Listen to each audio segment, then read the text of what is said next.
그래도 옆 사람하고 인사 한번 할까요? 새해 복 많이 받으세요. 인사할까요? 새해 복 많이 받으십시오. 네, 새해 복 많이 받으십시오. 네, 감사합니다.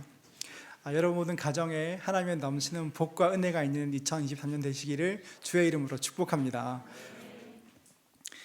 최근에 SNS에서 제 친한 친구가 그 산티아고 길을 순례한 사진을 올려서 봤습니다. 파리에서 출발해서 스페인에 있는 그 산티아고 데 콤포스텔라 대성당까지 한 850km를 걷는 그런 꽤 긴 일정입니다. 중세시대부터 많은 사람들이 이 길을 걸으면서 인생에 대해서 고민했고, 지금도 전 세계 수많은 사람들이 그 길을 걸으면서 삶의 의미를 한번 좀 되새기는 곳입니다. 순례, 그러니까 거룩한 목적지를 향해서 걷는 것은 우리 성도들의 정체성과도 꽤나 일치하는 일입니다. 기독교 고전 중에서 그 철로 역정이라는 책이 있습니다. 그 책의 영어 제목이 The Pilgrim's Progress, 그러니까 순례자의 여정이라는 책입니다. 아마 많은 분들은 철로 역정이라고 하면 어릴 때 읽으셨던 그런 동화를 생각하실 텐데, 성인이 돼서 읽어보면 또 다른 감동이 있습니다. 새해를 시작하시면서 한 번쯤 읽으시면 좋겠다 생각이 듭니다. 네, 표정들을 보니 읽으실 것 같습니다. 읽었으면 좋겠습니다.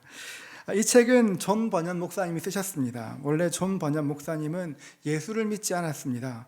결혼 후에 아내의 전도로 예수님을 알게 되었습니다. 예수님을 만나고 나서 이분의 인생이 완전히 바뀌기 시작했습니다. 예수님 만난 것이 너무 감사해서 주님을 위해 내 삶을 드리겠노라 작정하였습니다. 그리고 순회 전도자가 되었습니다. 존 버년 목사가 살았던 17세기 영국은 영국 국교회가 국교였습니다. 그러니까 나라의 허락 없이는 그 누구도 설교할 수가 없었습니다. 상황은 그랬지만 존 버년 목사의 마음에는 영혼 구원에 대한 열정이 불타고 있었습니다.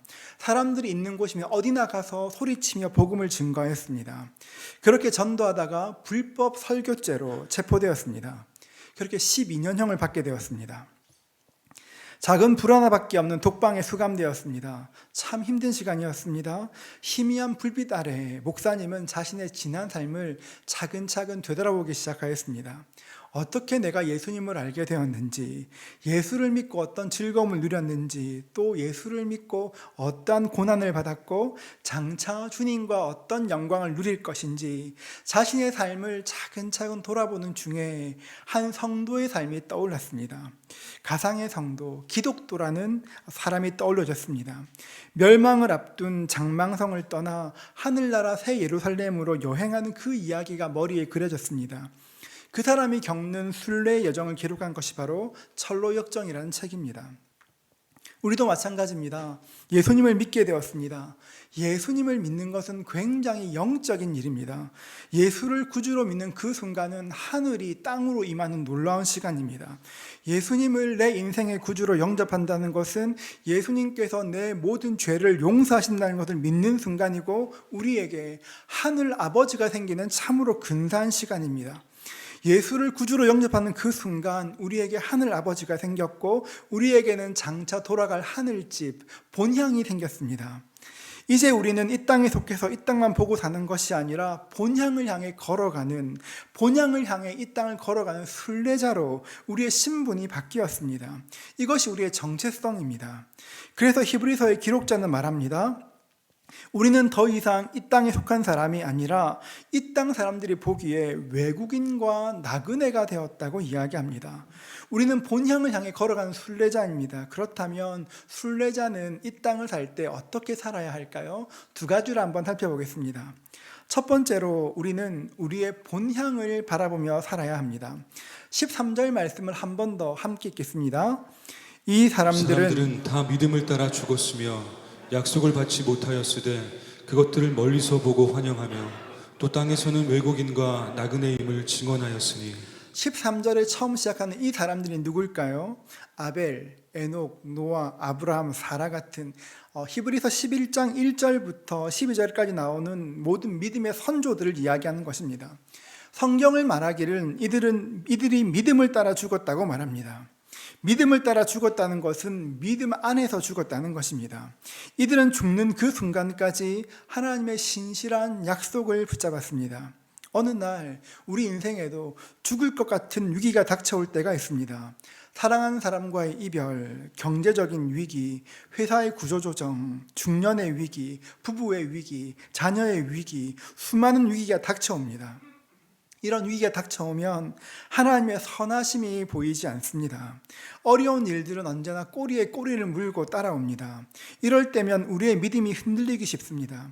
어젯밤에 살펴보았던 하박국 선지자처럼 하나님께서는 정말 살아계실까? 그런 의문이 생기기도 합니다.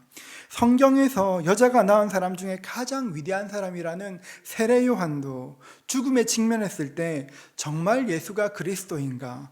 정말 예수님께서 이 땅에 오신 하나님의 아들인가? 그 약속을 의심하기도 하였습니다. 믿음을 가진다고 모든 일들이 술술 풀리는 것이 아닙니다. 때로는 믿음 때문에 죽을 때도 있습니다. 꼭 우리의 생명만을 말하는 것이 아닙니다. 때로는 예수 믿는 것 때문에 관계 속에서 죽임당할 수도 있고 경제적으로 죽임당할 수도 있습니다. 우리의 믿음의 선배들도 그런 삶을 살았습니다. 믿음으로 돌파한 일도 많았습니다. 그러나 믿음 때문에 주저앉을 때도 있었습니다. 하나님의 선하심이 느껴지지 않을 때 우리의 선배들은 느낌이 아니라 사실을 붙들었습니다. 하나님은 선하시다. 하나님은 오르시다. 하나님은 언제나 오르시다. 하나님의 약속을 붙들었습니다. 그리고 하나님의 약속을 환영했습니다. 히브리서 기록자가 말하는 것처럼 그 약속을 멀리서 보고 환영했습니다. 본문에 사용된 환영하다, 이 말은 정확하게 말하면 배를 타고 오는 것을 환영한다, 그런 뜻입니다. 여러분 한번 상상해 보십시오. 오랜 항해를 마치고 배가 이제 항구에 들어오기 시작합니다. 배가 항구에 도착할 때쯤 사람들이 갑판에 서서 부둣가를 바라봅니다. 누가 나왔을까 바라보고 있습니다. 그때 항구에서 누군가가 나를 보며 크게 손을 흔듭니다. 어이 손을 흔듭니다. 그러면 나도 좋아서 나 여기 있어, 나 여기 있어, 이렇게 말하지 않습니까? 히브리서 기록자는 그런 광경을 상상하며 이 말씀을 기록한 것입니다. 아직 항구에 도착하지 않았습니다. 아직 본향에 도착하지 않았습니다. 그런데 저기 멀리서 우리를 바라보고 다 와간다고 손 흔드는 사람이 있는 것입니다. 우리의 도착을 환영하는 사람이 있고 우리를 기다리는 사람이 있습니다. 이 사실을 알면 꽤 힘이 생기게 됩니다. 교회사를 보면 수많은 순교자가 있었습니다. 예수 이름 한번 부인하면, 안 믿으면 살 수 있는데 예수님 부인하지 않았습니다. 몇 년 전 편의점에서 도시락을 고르는데 꽤 비싼 도시락 위에 스티커가 하나 붙어 있었습니다. 이달의 독립운동가 주기철. 아마 어느 도시락 업체가 국가보훈처와 함께 독립운동가 에디션 도시락을 만들었던 것 같습니다. 제가 웬만하면 편의점에서 김밥 이상은 잘 안 먹습니다. 그런데 제가 주기철 그 석자를 보고 제가 거금을 들여 제가 도시락을 구입했었습니다. 주기철 목사님 신사참배를 거절하면서 갖은 옥고를 치루었습니다. 맞고 고문당하고 굶었습니다. 심지어 뾰족한 못이 촘촘히 박힌 그 못판 위를 걷기도 하셨습니다. 고문이 시작될 때마다 순사들이 말했습니다. 예수 믿는 것 한 번만 부인하면 된다고, 예수를 거절하라고, 나 예수 안 믿는다고 한마디만 하라고 계속 이야기했습니다. 그러면 내가 따뜻한 밥도 줄 것이고 옷도 주고 고문도 끝날 것인데 한 번만 말해보라고 이야기할 때마다 목사님께서 말씀하셨습니다. 내 평생 주님께서 나를 한 번도 나를 모른다 하지 않으셨는데 내가 어찌 주님을 모른다고 할 수 있겠냐고, 내가 어떻게 주님을 거절할 수 있겠냐고 그렇게 말씀하시고 고문의 자리로 스스로 나아가셨습니다. 어떻게 이런 삶을 살 수가 있습니까? 본향을 바라보았기 때문에 그렇습니다. 15절과 16절 이렇게 말합니다. 같이 한번 읽겠습니다. 그들이 나온 바 본향을 생각하였더라면 돌아갈 기회가 있었으려니와 그들이 이제는 더 나은 본향을 사모하니 곧 하늘에 있는 것이라. 이러므로 하나님이 그들의 하나님이라 일컬음 받으심을 부끄러워하지 아니하시고 그들을 위하여 한 성을 예비하셨느니라. 나온 바 본향, 내가 태어난 곳, 우리가 안정감을 얻는 곳, 그것으로 돌아갈 생각을 했다면 기회가 있었습니다. 한 번만 부인하면 됩니다. 그런데 그들은 더 나은 본향을 바라보았습니다. 우리가 장차 갈 집이 있다는 것을 알고 그 집을 사모했습니다. 우리는 그 본향을 천국이라 부릅니다. 우리의 믿음의 선배들은 더 나은 본향을 바라보고 그 본향을 집중하며 그 인생을 살았습니다. 제가 목사 임직을 받고 얼마 되지 않았을 때인데 천국에 관한 책을 한 권 읽었습니다. 참 근사했습니다. 책을 읽는 내내 저도 천국이 보고 싶었습니다. 다른 사람이 경험한 것을 글로 읽는 것이 아니라 저도 직접 보고 싶었습니다. 서너 주 동안 새벽마다 간절히 기도했습니다. 어느 날 새벽 그날은 작정하고 하나님께 기도했습니다. 다른 기도 하나도 없이 하나님, 저에게도 천국을 보여주십시오. 저에게도 천국을 보여주십시오. 저도 정말 보고 싶습니다. 그렇게 간절히 기도했습니다. 얼마나 시간이 흘렀을까 갑자기 제 정수리부터 온몸이 따스해지기 시작하였습니다. 온몸이 따끈해졌습니다. 조심스레 눈을 떠보니까 환한 빛이 제 주위를 둘러 비추고 있었습니다. 너무 황홀했습니다. 와, 이런 곳이 천국이구나. 너무 좋았습니다. 주님 감사합니다. 그리고 고개를 들어 천천히 천국을 살피기 시작했습니다. 참 신기한 것이, 그런데 여러분, 천국이 너무 신기한 것이 제가 기도했던 장소와 꼭 같았습니다. 같은 강대상, 같은 의자, 같은 아이패드. 생각이 번뜩 들었습니다. 뒤를 돌아보니까 시계를 보니까 10시 반이었습니다. 여러분, 이 놀라운 일의 비밀을 아시겠습니까? 5시 반부터 10시 반까지 잤습니다. 교회에서. 잠을 자다가 해가 뜨니까 그 따끈한 햇빛에 이렇게 머리가 태워져가지고 일어난 것입니다. 비록 교회 의자에 엎드려서 잠잔 것뿐이었지만 그 따끈한 빛을 느끼고 눈을 떴을 때 가졌던 그 기대와 설레임이 지금도 생생합니다. 그 환한 빛을 볼 때 너무너무 신비했고 너무너무 황홀했었습니다. 이런 기분만으로도 행복할 수 있는데 진짜 천국 가면 어떨까요, 여러분? 이런 기분만 있어도 이렇게 좋은데 진짜 천국 가면 어떨까요? 천국은 정말 좋은 곳인데 요즘 사람들은 천국에 대한 이야기를 하면 너무 올드하다고 이야기합니다. 어떤 사람들은 말하기를 천국은 다스림인데 너무 장소를 강조하는 것이 아닌가 이야기하기도 합니다. 맞는 말입니다. 그런데 여러분, 천국은 결코 올드한 이야기가 아니라 날마다 새롭고 또 새로워지는 이야기입니다. 천국은 하나님의 다스림 맞습니다. 하나님의 통치가 이루어지는 곳이 천국입니다. 그러나 완전한 통치는 주와 함께 있을 때, 천국에 갈 때 그 완전한 통치가 이루어질 것입니다. 우리 주님은 천국에 대해서 제 아들에게 이렇게 말씀하셨습니다. 요한복음 14장 2절과 3절 말씀을 같이 읽겠습니다. 내 아버지 집에 거할 곳이 많도다. 그렇지 않으면 너희에게 일렀으리라. 내가 너희를 위하여 거처를 예비하러 가노니 가서 너희를 위하여 거처를 예비하면 내가 다시 와서 너희를 내게로 영접하여 나 있는 곳에 너희도 있게 하리라. 천국은 구체적인 장소입니다.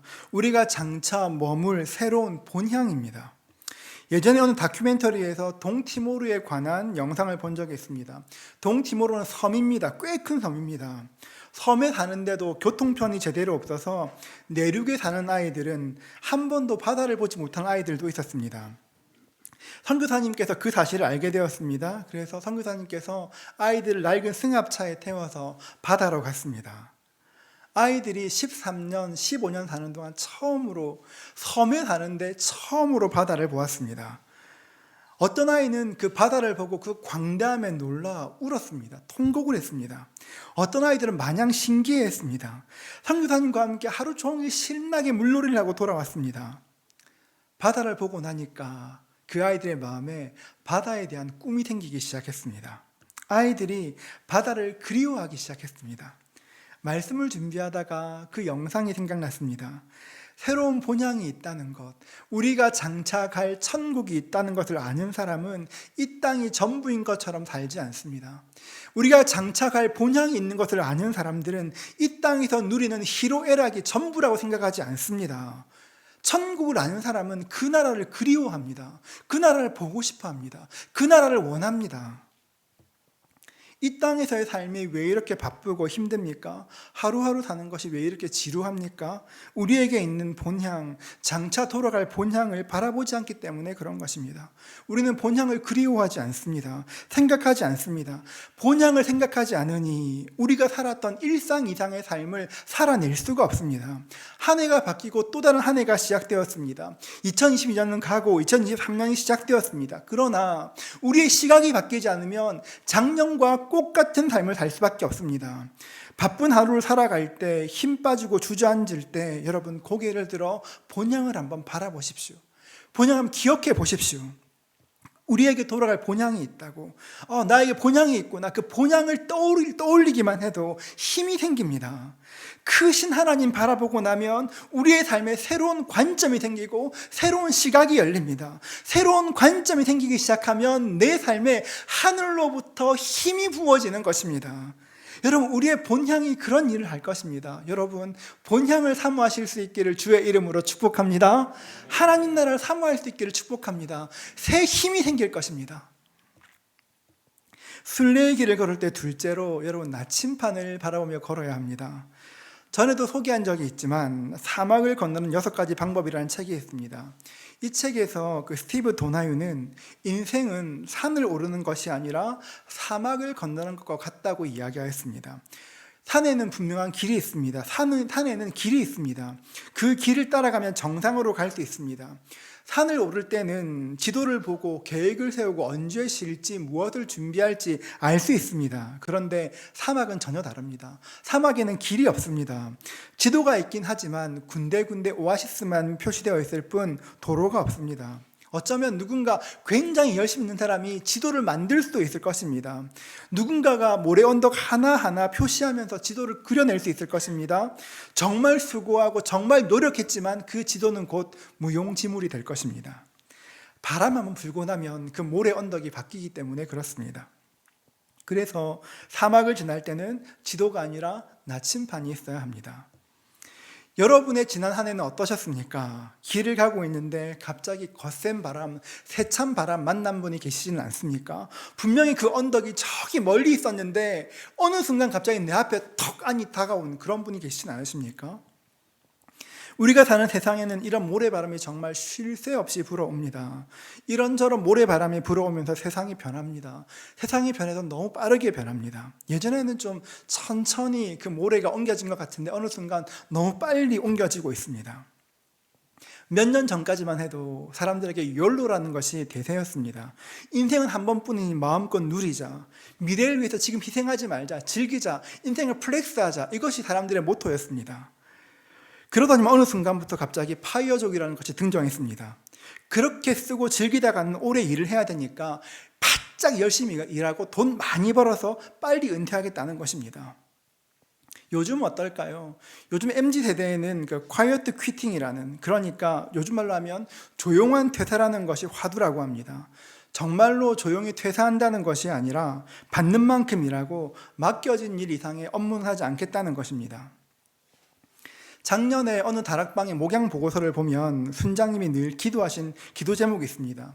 그 다락방의 3명이 언제나 회사 때문에 다락방을 못 나왔습니다. 그래서 항상 쓸 때 목사님 경무 3인방을 위해서 기도해 주십시오, 이런 기도가 있었습니다. 힘드니까 하는 것만큼 보상받지 못하니까 quiet quitting이라는 이런 조용한 퇴사라는 말이 나왔을 것입니다. 이런 이야기를 들으면 어떤 생각이 드십니까? 요즘은 받은 것만큼만 일하면 되나 보다, 이런 생각 들지 않습니까? 제가 이런 이야기를 장황하게 하는 이유가 뭐냐, 그렇게 하면 세상의 흐름이 정말 빨리 자주 바뀐다는 것입니다. 버는 족족 열심히 썼는데, 욜로 했는데 갑자기 이제 돈을 모아야 된다고 이야기합니다. 그런 말을 들으면 조급합니다. 나 돈 좀 더 모아야지. 열심히 일합니다. 뼈를 갈아 일을 했는데 갑자기 이제는 quiet quitting, 받은 만큼만 일하겠다고 이야기합니다. 이런 이야기를 듣다 보면 열심히 일하는 내가 좀 모자라 보입니다. 나만 굳이 이렇게 할 필요가 있을까? 바람이 불고 모래 언덕이 자꾸 움직입니다. 이렇게 세상이 변할 때 내가 어느 장단에 춤춰야 될지 모르겠습니다. 여기에 길이 있다고 해서 거기로 갔더니만 그 길이 없어지고 또 다른 길이 생겼습니다. 또 다른 길을 기웃거리는데 또 그 길이 없어지고 새로운 길이 생겼습니다. 바람 불 때마다 길이 바뀝니다. 그 길을 따라가려니까 버겁고 그 길을 무시하려니까 뒤떨어지는 것 같아 불안합니다. 이런 인생 참 피곤합니다. 자녀 교육도 마찬가지입니다. 예전에는 성공에 이르는 공식, 어느 정도 안정된 삶을 살게 하는 공식이 있었습니다. 열심히 공부합니다. 좋은 대학 갑니다. 국가고시를 패스하든지 좋은 회사에 취업합니다. 물론 지금도 통용되긴 합니다만 예전 같지가 않습니다. 없어지는 직업도 많고 새로 생겨나는 직업도 너무 많습니다. 그러다 보니까 어디가 길인지 아닌지를 알려줘야 하는데 그게 너무 어렵습니다. 나도 길을 모르는데 아이들에게 가야 될 길을 알려주려고 하다 보니까 그렇게 힘든 것입니다. 우리가 사는 세상은 날마다 변화의 바람이 불어옵니다. 내가 알던 길이 자꾸 없어집니다. 우리의 이런 사정을 아시고 하나님께서 그 길을 찾지 말고 방향을 보라고 나침판을 주셨습니다. 그 나침판이 무엇입니까? 하나님의 말씀입니다. 수많은 믿음의 선배들이 하나님의 말씀 붙들고 인생이라는 그 험한 사막을 무사히 건너갔습니다. 한국 전쟁이 끝난 직후 서울 대조동에 한 젊은 목사가 있었습니다. 당시 우리나라 참 가난했습니다. 먹을 것도 입을 것도 모두가 다 부족했습니다. 젊은 목사는 열심히 집을 다니며 전도했습니다. 예수 믿고 천당 갑시다. 예수 안 믿으면 지옥 갑니다. 이렇게 말하며 전도했습니다. 이 말을 들은 어느 한 아주머니가 쏘아붙이며 얘기했습니다. 지금 내가 사는 곳보다 더 지옥 같은 곳이 어딨어. 두꺼운 이불과 먹을 떼거리만 있으면 그게 천국이야. 그렇게 말하고 문을 쾅 닫았습니다. 젊은 목사는 큰 충격을 받았습니다. 그리고 성경을 읽으면서 기도했습니다. 하나님, 이 사람들에게 어떻게 복음을 전해야 합니까? 기도하며 말씀을 읽는 가운데 요한 3서 2절 말씀에 눈이 머물렀습니다. 우리 함께 한번 선포해 볼까요? 함께 선포합니다. 사랑하는 자여, 내 영혼이 잘됨 같이 내가 범사에 잘되고 강건하기를 내가 간구하노라. 사랑하는 자여, 내 영혼이 잘된 같이 내가 범사에 잘되고 강건하기를 내가 간구하노라. 이 말씀 읽는 순간 영혼의 불꽃이 팍 일어났습니다. 약하고 가난하고 힘든 영혼이라고 해도 예수님 만나면 영혼이 잘되고 범사가 잘되고 강건해지는구나. 충격적인 전환이 일어났습니다. 그리고 그때부터 어디를 가든지 이 말씀을 증거하기 시작하였습니다. 사랑하는 자여, 내 영혼이 잘된 같이 내가 범사에 잘되고 강건하기를 내가 간구하노라. 이분 누구신지 아시겠습니까? 조용기 목사님이십니다. 요한 3서 2절 한 절의 말씀이 그 목사님의 인생을 바꾸고 수많은 사람들의 사막을 건널 수 있도록 도왔던 것입니다. 오늘 우리가 읽은 히브리서 11장 말씀은 하나님의 약속의 말씀을 받고 살아간 사람들의 이야기입니다. 아벨, 에녹, 노아, 아브라함, 사라, 이 모든 사람이 걸어갔던 인생의 길들은 다 다릅니다. 정말 복잡하게 살았습니다. 그들의 인생의 길은 다 달랐지만 한 가지 공통점이 있었습니다. 그것이 뭔지 아십니까? 모두 똑같은 나침판, 하나님의 말씀이라는 똑같은 나침판을 가지고 그 인생을 건넜다는 것입니다. 히브리서 11장 8절은 말합니다. 같이 한번 읽어볼까요? 같이 읽습니다. 믿음으로 아브라함은 부르심을 받았을 때에 순종하여 장래의 욥으로 받을 땅에 나아갈새 갈 바를 알지 못하고 나아갔으며. 아브라함이 아무것도 모르고 떠났다고 해서 맹목적으로 믿은 것이 아닙니다. 아브라함에게는 하나님께서 주시는 말씀이 있었습니다. 하나님께서 말씀하셨고 그 말씀이 인도하실 것을 믿었기 때문에 그 길을 떠날 수 있었습니다. 믿음의 선배들처럼 우리에게도 나침판이 있습니다. 믿음의 선배들처럼 우리에게도 꼭 같은 나침판이 있습니다. 성경이라는 나침판이 있습니다. 기가 막히게 성능이 좋은 나침판입니다. 그런데 문제가 있습니다. 그 문제가 뭔지 아십니까? 보지를 않습니다. 도통 보지를 않습니다. 지금 어느 방향으로 가고 있는지, 어디로 가야 하는지 그 방향을 알아야 하는데 나침판을 도통 보지를 않습니다. 변하지 않는 하나님 말씀이 아니라 내 상황과 내 기분과 내 환경에 따라 자꾸 방향을 결정하니까 자꾸 내가 길을 잃어버리는 것입니다. 그렇기 때문에 우리는 나침판을 봐야 합니다. 하나님 말씀 읽어야 합니다. 한 구절이라도 좋으니까 날마다 그 말씀 붙들고 하나님의 인도를 구해야 하는 것입니다. 하나님 말씀 붙들어야 지금 내가 어디로 가고 있는지, 어디로 가야 할지 그 방향을 가늠할 수가 있습니다. 여러분, 성경을 읽으시면서 하나님께서 약속하시는 약속의 말씀을 찾으십시오. 성경을 읽으면서 나에게 무엇이라 말씀하시는가, 내 삶에서 붙들어야 될 그 말씀은 무엇인가, 하나님께 한번 질문해 보십시오. 원래는 송구 영신 예배 때, 어제 예배를 드릴 때 이렇게 말씀 뽑기를 하려고 했습니다. 제가 성도님들과 나눌 말씀을 뽑기 위해서 12월 달에 한 달 동안 제가 창세기부터 계시록까지 다 읽으면서 함께 나눌 축복의 말씀들을 찾았습니다. 그렇게 약속의 말씀들을 선택하고 출력하고 하려고 하는데 하나님께서 갑자기 제 마음에 말씀하셨습니다. 이번은 아니야. 지금은 아니야. 사람들이 자기 말씀을 받아야 해. 갑자기 그런 마음이 있었습니다. 그건 너한테 준 거지 성도님들에게 준 건 아니야. 그 말씀이 있었습니다. 당황스러웠습니다. 그냥 나누고 싶었는데 하나님께서 지금 우리에게 원하시는 것은 각자가 말씀 가운데 각자의 말씀 받는 것이라는 것을 알게 되었습니다. 그래서 여러분 신약 성경 통독 수련회를 준비하게 되었습니다. 여러분 말씀을 읽으면서 여러분에게 말씀하시는 약속하시는 말씀을 붙들어 보십시오. 하나님 이렇게 해주십시오. 내 삶 가운데 역사해 주십시오. 그런 말씀 한번 붙들어 보십시오. 내일 월요일부터 시작하여서 금요일까지 닷새 동안 마태복음부터 요한계시록 전부 다 읽을 것입니다. 벌써 이 말씀에 질리는 분이 계시는 것 같은데 여러분 생각보다 괜찮을 겁니다. 여러분 아마 여러 가지 상황 때문에 못 오시는 분도 많을 것인 거 압니다. 여러분 그런데 어디 있든지 간에 말씀을 붙드셔야 합니다. 여러분 시간이 되시고 여건이 되시는 분들은 나오십시오. 함께 말씀 읽으십시오. 여러분만 오시는 것이 아니라 자녀들도 같이 와서 말씀을 읽으면 좋겠습니다. 여러분 말씀 읽다가 졸아도 괜찮습니다. 말씀 읽다가 잠을 자도 괜찮습니다. 여러분 말씀 읽다가 잠을 자면 저처럼 천국을 볼 수도 있습니다. 여러분 어릴 때 엄마 아빠와 함께 성경 읽다가 잠을 잤다. 또 얼마나 근사한 신앙의 추억이 되겠습니까? 월요일부터 금요일까지 쭉 참석할 수 없는 분이 계셔서 망설이시는 분이 계시면 되는 날만이라도 교회 나오십시오. 중요한 것은 무엇입니까? 하나님의 말씀을 가까이 하겠다. 그 마음이 중요합니다. 나에게 지금 말씀하시는 그 말씀 붙들겠다. 하나님 나에게 무엇이라 말씀하실까? 그 말씀을 기대하는 그 마음이 훨씬 더 중요한 것입니다. 여러분 날마다 말씀 붙들고 한번 기도해 보십시오. 한 구절 묵상, 진짜 딱 한 구절입니다. 가끔 두 구절 있는데 거의 한 구절입니다. 딱 한 구절 말씀 붙들고 날마다 말씀을 읽고 한번 기도해 보십시오. 저희가 처음 시작할 때는 여러분 처음 이 한 구절 묵상 시작할 때는 책이 모자랐습니다. 제가 믿음을 가지고 지난 11월, 12월 달에 책을 더 만들었습니다. 어떤 일이 생겼을까요? 남았는데 많이 남았습니다. 왜 그럴까요, 여러분? 이 좋은 말씀이 있는데 왜 안 하실까요? 한 구절 묵상, 여러분 이 말씀 받으실 때 여러분 그냥 딱 교회 두고 가지 마시고 집에 가져가십시오, 여러분. 그래서 말씀을 읽고 묵상하십시오.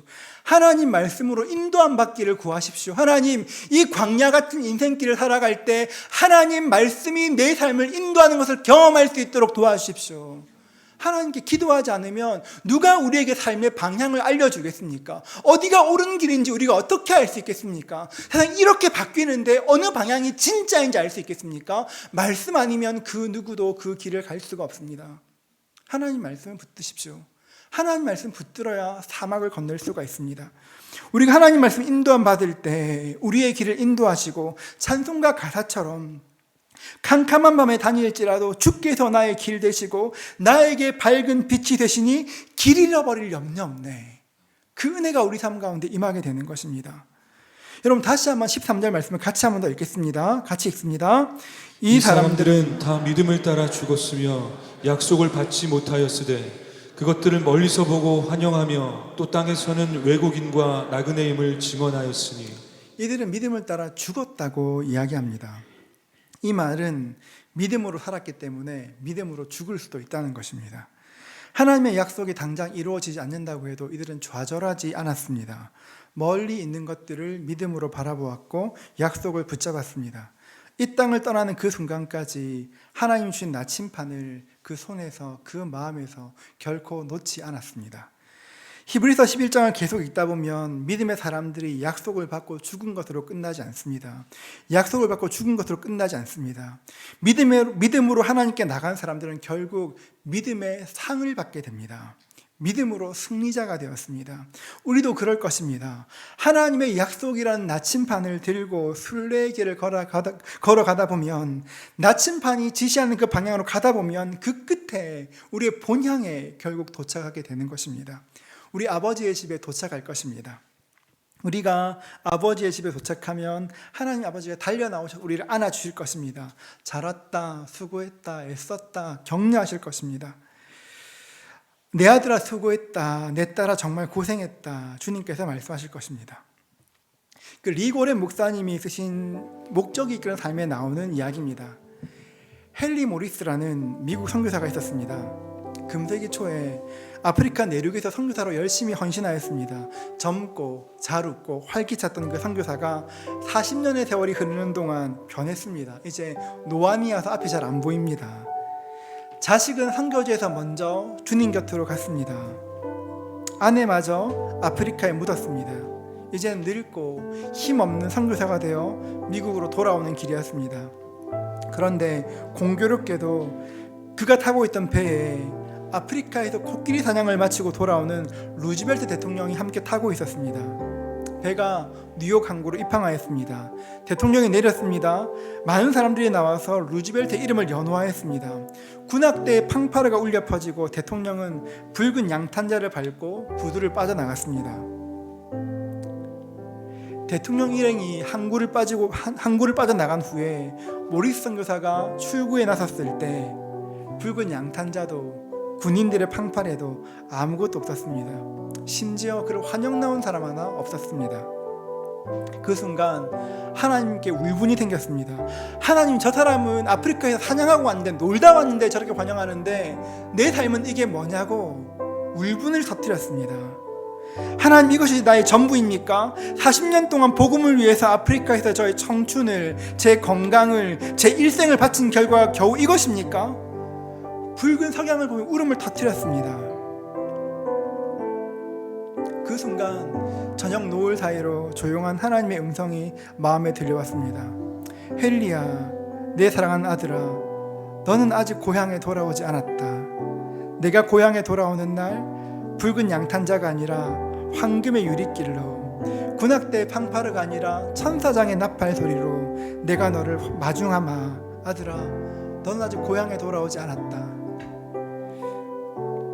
여러분, 그렇습니다.